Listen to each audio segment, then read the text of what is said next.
Alhamdulillah Alhamdulillahilladzi arsala rasulahu bil huda wa dinil haqq liyudhhirahu 'ala dini kullih wa kafaa billahi shahidan. Asyhadu an la ilaha illallah wahdahu la syarika lahu wa asyhadu anna Muhammadan 'abduhu wa rasuluh. Allahumma shalli wa sallim wa barik 'ala nabiyyina Muhammad wa 'ala alihi wa sahbihi ajma'in. Amma ba'd. Bapak Ibu jamaah salat subuh rahimakumullah.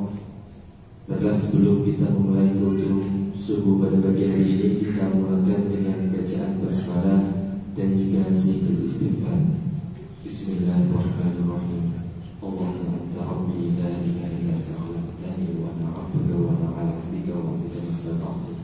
A'udzu billahi minasyaitonir rajim. Wa ni'matika 'alayya wa a'udzu bika min syarri ma innahu la yaghfiru dzunuba illa anta. Jemaah salat subuh rahmatullah. Yang pertama dan paling utama, mari kita panjatkan puja dan puji syukur kita kepada Allah Subhanahu wa taala yang telah menciptakan manusia ini dalam sebaik-baik penciptaan. Dan oleh karena itu manusia diberikan amanah yang berat, yaitu sebagai khalifatullah di muka bumi ini, yang harapannya mampu menghamba kepada Allah Subhanahu wa taala dan juga membuat perbaikan dan menjaga dari kerusakan.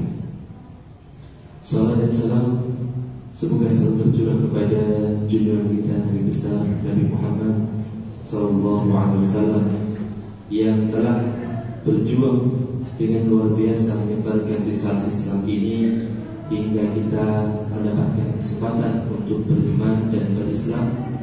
Dan dengan iman dan Islam itu kita dapat berlomba-lomba dalam kebaikan, mengumpulkan amal soleh, sehingga semoga Allah berikan rahmatnya dan memasukkan kita ke dalam jannah insyaallah. Jemaah subuh rahimakumullah, terkait dengan peran manusia sebagai khalifah di muka bumi yang mendatangkan perbaikan dan mencegah kerusakan, tentunya dengan akalnya. Karena perbedaan manusia dan juga makhluk yang lainnya, salah satu yang paling penting adalah akal. Dimana dengan akal tersebut kita tahu manusia mampu untuk membangun peradabannya. Belum ada misalkan kita dengarkan, yaitu peradaban semut yang berkembang luar biasa. Semut, ya hanyalah semut yang dimana Allah berikan insting alamiah untuk membangun sarangnya, untuk berkembang biak, untuk makan, itu saja. Begitu juga tidak pula kita dapati di dalam sejarah itu peradaban simpanse ataupun hewan yang pintar lainnya, peradaban gajah, tidak. Karena sesungguhnya akal mereka terbatas untuk menyalurkan insting naluri kehewanannya. Berbeda dengan manusia yang Allah berikan dengan akal, di mana akal tersebut digunakan sebagai modal untuk menyuruh kepada kebaikan dan mencegah pada kemungkaran, di mana kemungkaran tersebut akan mendatangkan kerusakan. Hingga Rasulullah SAW bersabda melalui hadisnya yang diriwayatkan oleh Abu Sa'id Al-Khudri, yaitu hadis yang berbunyi la darara wa la dirar, yang artinya adalah kita dilarang untuk mengadakan suatu kerusakan yang itu berakibat pada diri kita, maupun kita buat kerusakan yang kemudian berakibat buruk pada orang lain di luar kita. Jamaah salat Allah, hadis ini merupakan hadis yang masyhur di kalangan para fuqaha, para ahli fikih, hingga dijadikan sebagai prinsip untuk istinbat hukum, untuk mengambil putusan hukum. Tidak diperbolehkan untuk menyakiti diri kita, kemudian tidak diperbolehkan pula seorang itu membuat kerusakan yang berakibat buruk pada orang lain. Hadis ini sejalan dengan firman Allah Subhanahu wa taala, yaitu dalam surah Al-Baqarah ayat 195, wala tulqu bi'aydikum ila tahlukah. Janganlah kamu menjatuhkan dirimu sendiri dalam kebinasaan. Di ayat yang lain Allah Subhanahu wa taala berfirman, "Wala taqtulu anfusakum." Di dalam surah An-Nisa ayat 29 yang artinya adalah dan janganlah kalian membunuh diri sendiri. Ini merupakan gambaran betapa hadis ini merupakan sebuah prinsip yang harus kita terapkan sebagai khalifah di muka bumi ini, yang Allah berikan kenikmatan kepada kita sebagai umat Nabi Muhammad, yaitu umat di mana risalah yang terakhir diturunkan kepada Nabi Muhammad, dan kita sebagai pewaris Nabi Muhammad SAW berkewajiban untuk menjalankan perintah-perintahnya dan juga menjauhi larangan-larangannya. Masalah muslimin rahmatullah, di dalam aspek dilarang untuk menyakiti diri sendiri ini, para ulama untuk memudahkan pemahaman membaginya menjadi beberapa aspek. Yang pertama yaitu kita harus menghindari yang dinamakan ad-darar ad-dini, suatu kerusakan yang itu meliputi aspek keagamaan kita, sehingga untuk menjaga diri kita dari kebinasaan di dalam perilaku beragama, maka kita dituntunkan, bahkan diwajibkan untuk menuntut ilmu, terutama ilmu-ilmu yang wajib, terutama ilmu-ilmu yang menyangkut dengan ibadah kita, sehingga kita tahu bagaimana rukun-rukunnya, wajib-wajibnya, sunnah-sunnahnya, dan apa yang membatalkan ibadah kita. Dan juga kita diwajibkan untuk mengilmui ilmu terkait dengan akidah, sehingga akidah kita menjadi akidah yang lurus, ibadah kita menjadi ibadah yang benar, dan perilaku bermuamalah kita menjadi perilaku bermuamalah yang sesuai dengan syariat. Aspek yang kedua, di samping kita harus menghindari dharar ad-din atau kerusakan dalam agama, kita juga diperintahkan untuk menghindari ad-dharar an-nafsi, yaitu kerusakan bagi jiwa. Misalnya adalah kebiasaan-kebiasaan buruk yang mungkin kita bisa dapati yang oleh ulama Jawa zaman dahulu disebut sebagai molimo, atau dalam konsep agama Islam itu adalah al-kabair, dosa-dosa besar. Madon, madon, mabuk, main judi, madan dan sebagainya. Karena itu adalah hal-hal yang merusak jiwa.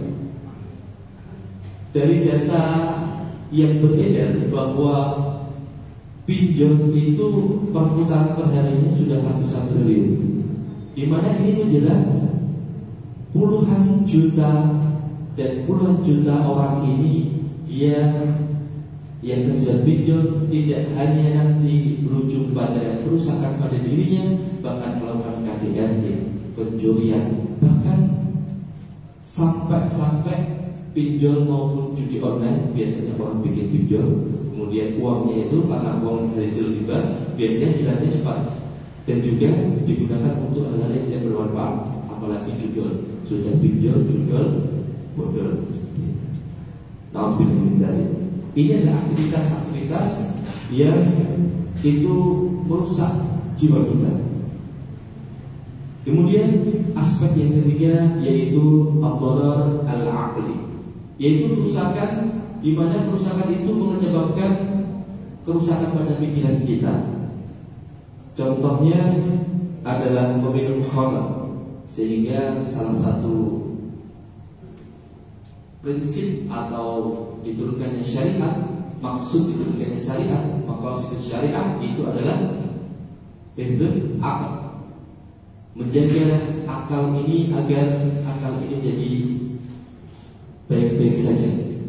Dan dilarang kita seorang muslim untuk meminum khamr, karena biasanya tadi polimos sampai dalam mabuk itu menghilangkan pikiran. Kita sudah paham betapa akibat dari orang mabuk itu luar biasa. Dia bisa menyakiti dirinya sendiri, terutama keluarganya, dan juga bisa jadi orang lain. Beberapa hari yang lalu ada orang mabuk yang kemudian nyetir mobil dari selatan Jalan Bantul, kemudian ini ada di di medsos ini, sampai nabrak bapak, ibu dan anak yang berkendara pakai motor, kemudian oleh masuk ke rumah orang. Karena pemuda ini adalah pemuda yang mampu dia kehilangan akalnya. Inilah dharar pada dirinya, tapi juga membuat dharar pada orang lain. Masalah rahimahullah, aspek yang selanjutnya kerusakan yang harus kita hindari yaitu ad-dharar al-mali, yaitu kerusakan yang terkait dengan harta. Maka di dalam Islam itu dilarang kita tabdzir atau melakukan hal yang mubadzir. Boleh jadi hal yang mubadzir itu adalah sesuatu hal yang simpel saja, sesungguhnya kita enggak butuh tapi kita pengen seperti itu. Atau kemudian ketika kita hotel, misalkan tempat undangan apa di hotel dari kecamatan dari kelurahan, kita mengambil nasi atau lauk yang itu melebihi kapasitas kita. Kemudian kita lihat di meja-meja itu ketika resepsi banyak sekali makanan yang tersisa. Itu juga hal-hal yang dilarang oleh agama kita, yaitu pemborosan terkait dengan harta. Bukan cuma itu, tapi juga perbuatan-perbuatan lain yang harta itu kita tidak infakkan secara Allah maupun berikan manfaat bagi orang lain dan tidak berikan manfaat bagi diri kita dan disifatkan itu berlebihan, maka itu hukumnya itu adalah tidak boleh. Karena itu adalah ad-dharar al-mali. Yang selanjutnya adalah ad-dharar al-badani, kerusakan bagi badan, seperti halnya yang mungkin sangat sekali umum, bahkan Indonesia merupakan peringkat satu, yaitu tentang merokok. Indonesia itu adalah peringkat satu orang dewasa atau bahkan anak yang merokok. Jadi peringkat pertama 70% orang Indonesia, bahkan lebih 79% orang Indonesia itu merokok. Hanya 21 yang bebas merokok. Dan itu meninggalkan negara-negara lain. Jadi kita itu harapannya adalah karena negara Islam terbesar, kemudian prestasinya bagus, tapi prestasi kita itu adalah negara satu negara yang paling korup mungkin. Kemudian yang kedua tentang merokok. Meskipun banyak sekali alasan-alasannya, tapi para ulama secara mayoritas mengatakan derajatnya adalah haram, bahkan yang paling rendah pun adalah makruh. Kalau ditinggalkan itu malah mendapatkan manfaat. Tidak ada penelitian sedikit pun dalam penelitian ilmiah yang mengatakan bahwa rokok itu menyehatkan badan, sehingga di bungkus rokok itu kemudian digambarkan hal-hal yang serem-serem. Nah, Bapak Ibu sekalian, saya pernah dikirimkan ke Amerika untuk ke suatu institusi namanya National Institute of Health, atau istilahnya adalah Badan Kesehatannya Amerika. Di sana itu ada suatu gedung yang isinya robot. Robot-robot tersebut kemudian menyimpan jaringan organ yang itu merupakan jaringan organ terkena kanker.